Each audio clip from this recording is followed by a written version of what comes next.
November is the month in which we celebrate the great feast of Thanksgiving. Here at Camillus, we have much to be thankful for this year. November is also a time for us to communally reflect on how God's grace has been a source of many new and exciting manifestations of the Spirit. The visit of the Holy Father inspired many of us to continue our quest to be a church in mission. These are just some of the new ways we've sought to be that church this past year.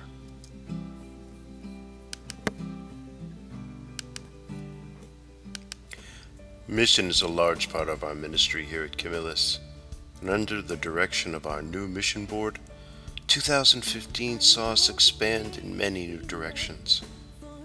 In addition to our youth returning to minister in rural South Mississippi, we returned to Nicaragua to build another school with seeds of learning. We also wanted to provide shorter-term opportunities, so we traveled to partner with the Franciscans for a weekend mission trip in one of the poorest areas of Philadelphia. They've been ministering for years. There, we shared faith, prepared meals, and built relationships. Another exciting venture in building was our Easter week trip to the Lakota Reservation in Pine Ridge. 27 of us worked for a week doing home repair, discovering the richness of their culture and spirituality. The trip was so successful we were honored to be asked back by the community, and so a second team of 18 returned this October. Because we had a deeper understanding of the people and their culture, the second trip was even a richer experience than the first. As a Franciscan community, we're called to be bridge builders. As children of Camillus, we're called to be sources of healing, and in the coming year we will return for a third trip to New Orleans to do post-Katrina rebuilding, and again to Philadelphia. Our overseas trip, we are pleased to announce, St. Francis builds for our 26th mission trip will be to a new country, our 10th, to Peru, the land of the Incas. There we will partner with an NGO devoted to affordable housing. Maryland Day to Serve saw us continue our care of creation ministry on stormwater management. In one day, this truly multicultural event saw a hillside transformed in the course of a day. But of equal importance was the bridge building that went on that day. The teams were a third English speaking, third French, third Spanish. But it was the way the people interacted that was the most special part of the day. Their working together in teams, their sharing lunch together, and the laughter. I don't know how many times I turned around and folks were laughing with one another. Truly a sign of the coming of the kingdom. Part of our mission here at Camillus is forming young people to be instruments of God's peace. A significant part of our mission happens through our St. Francis International School. Each year our school has been cited by the press for its creativity in education. It has appeared in 75 television, magazine, and newspaper articles. This year we were even featured on Norwegian television.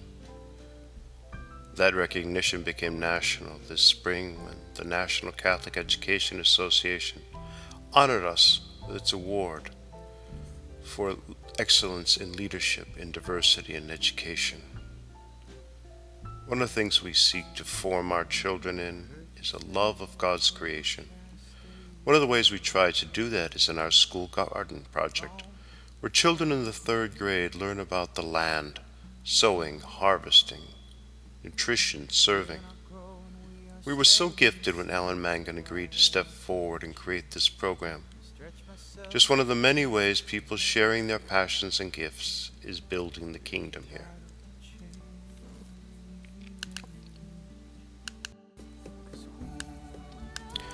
Our youth also regularly help out in the food pantry, weekly unloading trucks. Our students in the 6th grade also did their part by gleaning vegetables with other volunteers at the USDA. The adult volunteers told me how impressed they were by the way their kids handled themselves and worked so well together. For almost a year of servicing leaders, we entered our second year of community organizing here at Camillus with the Organization Action in Montgomery, AIM. Leaders from all our communities were trained, prayed over, and sent out into the neighborhoods adjoining our parish to connect with people in the streets, to knock on doors, and ask them what the challenges are that they and their families are facing. As the next step in discerning what are these needs, what are the needs of the people in this community where our church is planted, so we can seek to be a force to work with them to address them. Once again, it shows the face of a Catholic Church driven by mission to build the kingdom where it is planted, by improving the lives of the people in concrete ways. There is a deep desire among our people to more fully understand this faith we profess and that motivates us to be agents of change in this world. To that end, we've currently begun weekly Bible studies in Spanish and French, in addition to 2 in English.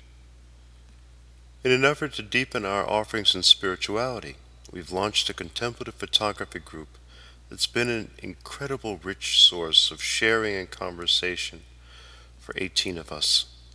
It allows us to use the camera as a tool with which to see our lives more clearly, to be more present in the moment, and to reflect in community on the deeper meaning of our reality. Our Langley Park mission is an important part of our family.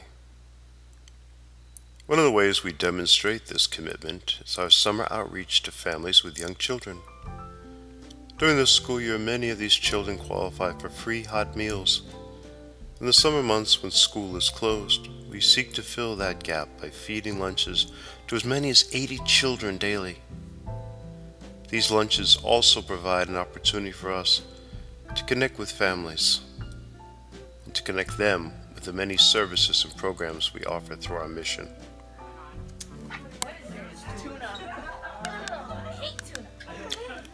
Our food pantry, now housed in its enlarged space, continues to grow, serving over 10,000 families last year. And this year we're on track to serve 11,000. While initially our ministry to feed the hungry originally served mostly Latinos, much of the growth in recent years has been due to an increasing number of African and Caribbean families, showing that especially in the winter months, many families are impacted. We also added a new aspect to this ministry. Through our partnership with Discover Books, we've been able to obtain pallets of children's books. Our volunteers separate these into age-appropriate levels to be given out to children whose families come to our pantries. Hopefully, this new ministry will engender a lifelong love of reading among the hundreds of children we meet every month. In our annual evangelization here in our neighborhood, 168 missionaries knocked on 3,708 doors. They had 318 home visits, and 147 persons attended a 4-day retreat, after which 138 of them entered into small faith communities, which meets weekly. In January, over 70 of us attended a wonderful workshop on gift discernment with internationally known speaker Lachlan Sofield. Another new outreach initiative has been our partnership with Catholic Charities in Santa Maria Meals. Each Friday, St Camillus parishioners gather at 6 in the morning and offer hot breakfast to Latino and African laborers who gather in a local parking lot seeking employment. Our regular presence there shows the face of a caring church that follows Jesus' command to feed the hungry and to welcome the immigrant. For too many years, our church has been far too silent on the scourge of domestic violence in our world. That ended this year at Camillus. We devoted 2 weekends to preaching on it. The second time, we asked for volunteers to come forward to begin a new ministry to help families struggling with this issue.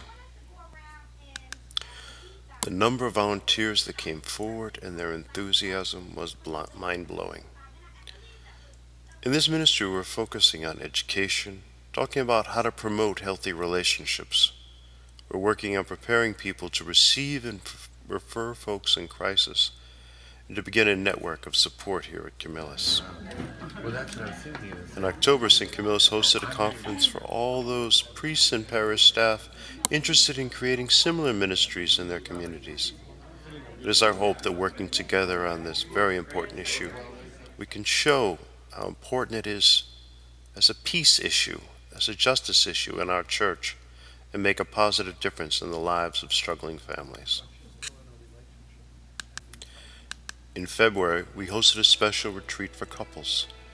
The conversations that took place were rich ones as people shared their experiences of married life, its challenges and its richness. The amount of smiles and hugs that I saw around the room told me it had been a fruitful time for the couples.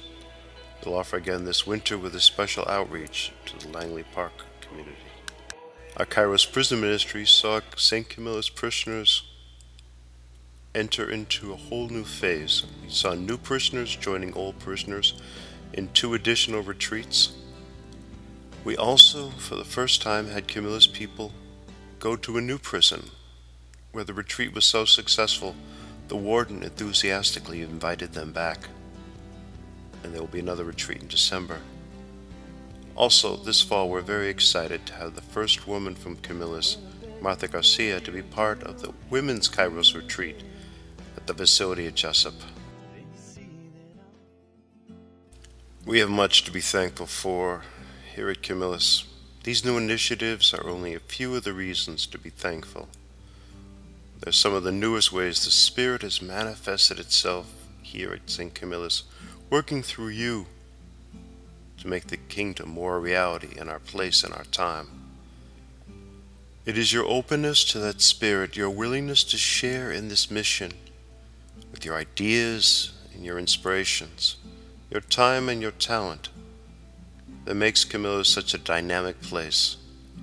A church that seeks to follow the urgings of Pope Francis to become bridge builders who seek to make this world a better place, to make the kingdom come in tangible ways, especially in the margins of our world.